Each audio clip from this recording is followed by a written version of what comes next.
Et je me tourne vers vous, Younes Belfella. Bonjour, Bonjour. merci d'être avec nous. Je rappelle que vous êtes enseignant-chercheur à l'Université Paris 8 et directeur du MedFocus, un think tank spécialiste du Moyen-Orient. On vient d'entendre les propos d'Emmanuel Macron qui exhorte clairement Israël à cesser les bombardements. On a vu aussi Joe Biden qui a demandé 3 jours de pause de combat. Est-ce que, et au final, on arrive à une décision donc, de Benjamin Netanyahou qui a accordé quelques heures de répit par jour. Est-ce que ce n'est pas un peu une décision en trompe-l'œil du Premier ministre israélien? Tout d'abord, je crois que vu le coût humanitaire et la situation catastrophique actuellement dans la bande de Gaza, les pauses humanitaires proposées par l'Occident et approuvées par le Premier ministre israélien, ce n'est pas du tout suffisant. Parce que là, maintenant, on doit parler de cessez-le-feu. Je crois que même les amis d'Israël, notamment le président américain et même hier le président Macron, il a parlé de cette question qu'il faut évoquer la question de cessez-le-feu. Parce que là, aujourd'hui, on voit qu'il s'agit d'une stratégie militaire sans objectif clair et déterminé. On est face à une guerre urbaine dont les civils sont les premières victimes de cette guerre. Je fais rappel quand même que les bombardements intensifiés d'Israël pendant ce mois dépassent largement les bombardements que la Russie a fait à l'Ukraine plus qu'un an et demi.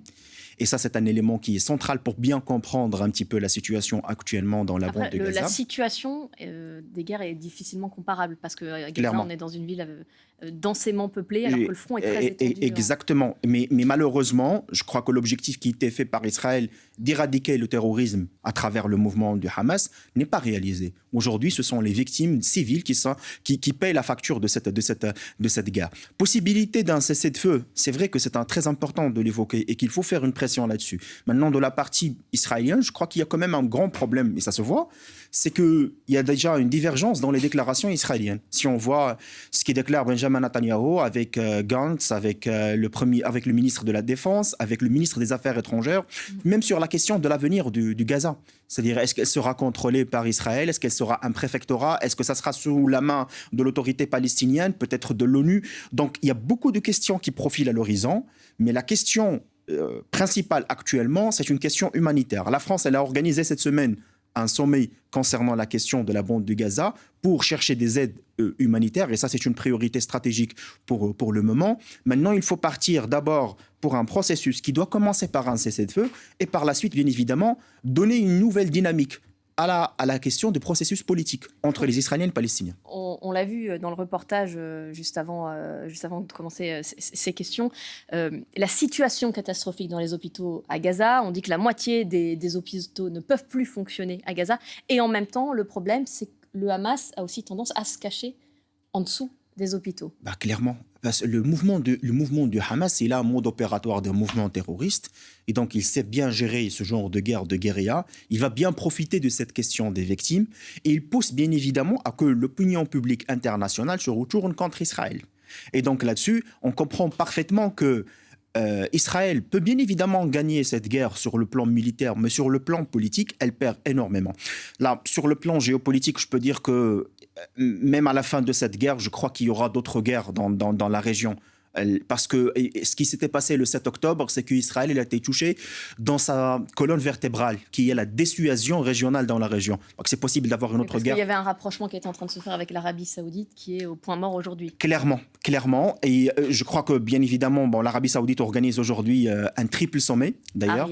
À Riyad. Il s'agit d'un sommet pour les pays arabes, pour les pays musulmans, et un sommet arabo-africain, avec la présence considérable de la Turquie, le président turc, du président iranien. Quand même, c'est une première. On voit aussi que là-bas, le ton n'est pas vraiment à dresser un couloir pour la paix dans les futures années. On imagine pas aujourd'hui, mais on a entendu quand même l'Iran appeler à qualifier Israël d'organisation terroriste. C'est pas surprenant parce que de toute façon, la position de l'Iran concernant Israël, elle est connue. Mais ce qui est intéressant, c'est qu'un pays comme l'Arabie Saoudite, qui a des atouts diplomatiques extrêmement intéressants, qui représente le leadership du monde arabo-musulman, du fait qu'il siège aussi les lieux saints de l'islam, et qui a des contacts avec les Israéliens, parce qu'il y avait un projet de négociation, mais avec les Palestiniens, peut jouer un rôle d'abord pour la question des aides humanitaires avec des aides financières, peut-être même la reconstruction de la bande de Gaza par la suite, et deuxièmement, peut jouer des rôles diplomatiques pour d'abord chercher l'objectif principal qui est l'objectif de cessez-le-feu actuellement. Après, on pourra parler d'un processus politique entre les Israéliens et les Palestiniens, dont normalement la France est là-dessus. En fait, on a du mal à imaginer ce que cette réunion à Riyad pourrait apporter, à quoi elle pourrait aboutir. On a vu déjà à Doha, il y a eu là, il y avait quand même l'Égypte, il y avait le Qatar, il y avait des représentants des services secrets israéliens, des représentants de la partie politique du Hamas. Même là, ça n'a abouti pas à grand-chose. On a du mal, cette réunion-là à Riyad à imaginer comment elle pourrait aboutir à quelque chose. Ça je le comprends parfaitement parce que ça fait quand même un mois qu'on parle comme militaire. Ça, on parle plus politique. Je trouve que c'est déjà bien d'avoir ce genre de sommet, de rencontres diplomatiques. C'est vrai qu'il y a des divergences même entre les pays arabes alliés et amis des Américains, parce que la position américaine, c'était, quand Blinken il a visité Amman, il voulait parler de l'après-guerre. Mais les pays arabes veulent parler actuellement de ce qui se passe dans la guerre. Il y a une opinion publique dans le monde arabe qui demande clairement de faire un cessez-le-feu, qui voit qu'il y a des victimes civiles dans la bande de Gaza. Et donc ça, c'est une pression qui est très importante. Bon, des pays comme l'Arabie saoudite qui ont un poids dans la région peuvent jouer bien évidemment un rôle là-dessus.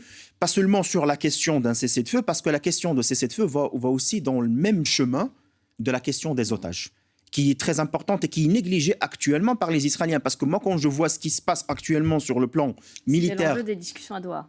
C'était l'objet des discussions à Doha, mais quand on voit ce qui se passe au niveau militaire dans la bande de Gaza, on a l'impression qu'Israël a fait le deuil de ses otages et qu'il n'y a plus de discussion concernant cette question. Bien évidemment, les otages peuvent être utilisés comme des boucliers humains par le Hamas. Et ça, on le sait et on le comprend parfaitement. Mais elle doit être une question qui est très importante et inquiétante pour toute la communauté internationale. Merci beaucoup, Younes Belfella. Merci pour cet éclairage. Merci d'avoir été avec nous sur France Info.